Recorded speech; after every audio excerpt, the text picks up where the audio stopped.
इम्फाल, मणिपुर के बीचों बीच स्थित है JNIMS यानी Jawaharlal Nehru institute of medical sciences. ये अस्पताल वर्षों से आम जनता को आवश्यक स्वास्थ्य सेवाएं देता आ रहा है, लेकिन इसके गहन सन्नाटे भरे कॉरिडोरों में एक और कहानी दबे स्वर में गूंजती है। एक ऐसी कहानी जो हर रात और डरावनी होती जाती है। स्थानीय लोगों का कहना है कि अस्पताल का गायनेकोलॉजी डिपार्टमेंट और उससे जुड़ा कॉरिडोर और वॉशरूम रात के समय सुरक्षित नहीं है। वहां कुछ है जो इंसान नहीं, पर हर इंसान को महसूस होता है।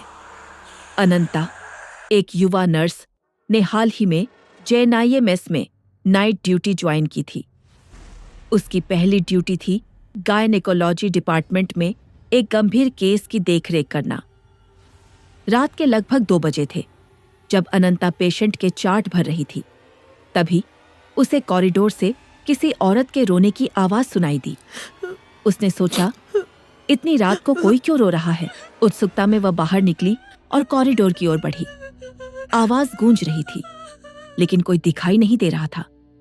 वह धीरे धीरे उस दिशा में बढ़ी जहां से रोने की आवाज आ रही थी। पूरे कॉरिडोर का चक्कर लगाने के बाद भी उसे कोई नहीं दिखा, लेकिन आवाज अब और तीव्र होती जा रही थी।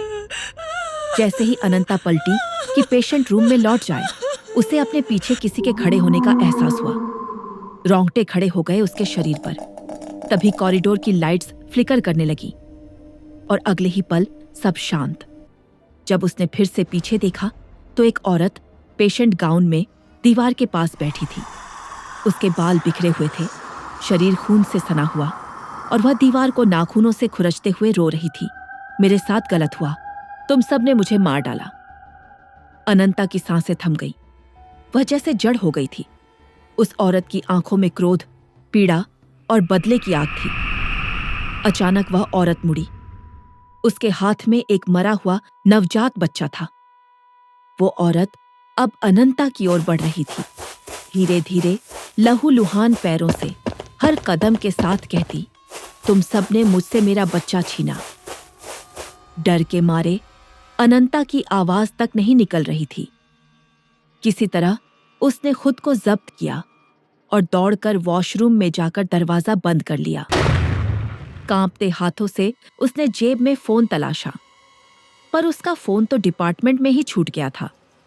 तभी वॉशरूम का दरवाजा जोर जोर से बजने लगा, ठड़ ठड़ ठड़ ठड़।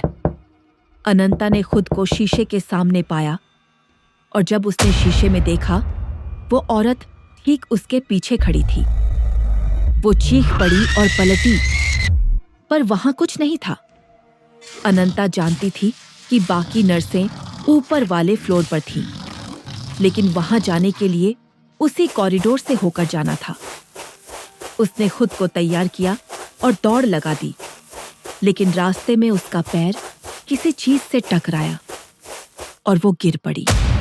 नीचे देखा, वह उसी औरत की लाश थी जिसे उसने कुछ देर पहले देखा था। खून से लथपथ, चेहरे पर वही तकलीफ और क्रोध। अनंता की आंखें उलट गईं और वह वहीं बेहोश हो गई।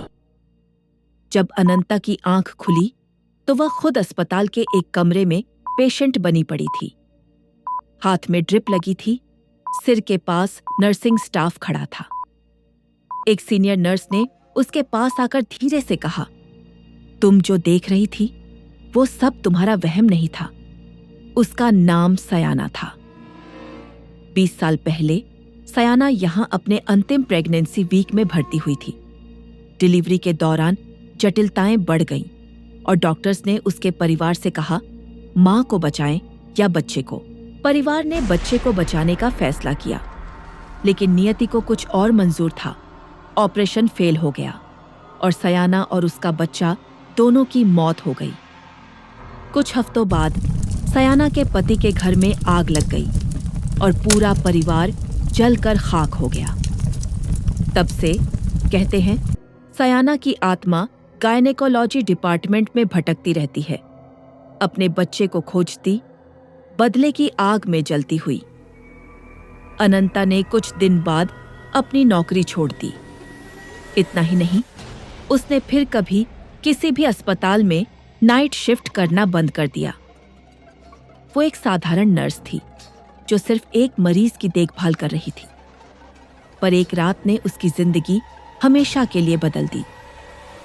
आपका क्या मानना है? क्या जैन आईएमएस हॉस्पिटल सच में हॉन्टेड है? क्या सयाना की आत्मा अभी भी उस कॉरिडोर में भटकती है, अपने खोए हुए बच्चे को ढूंढती हुई?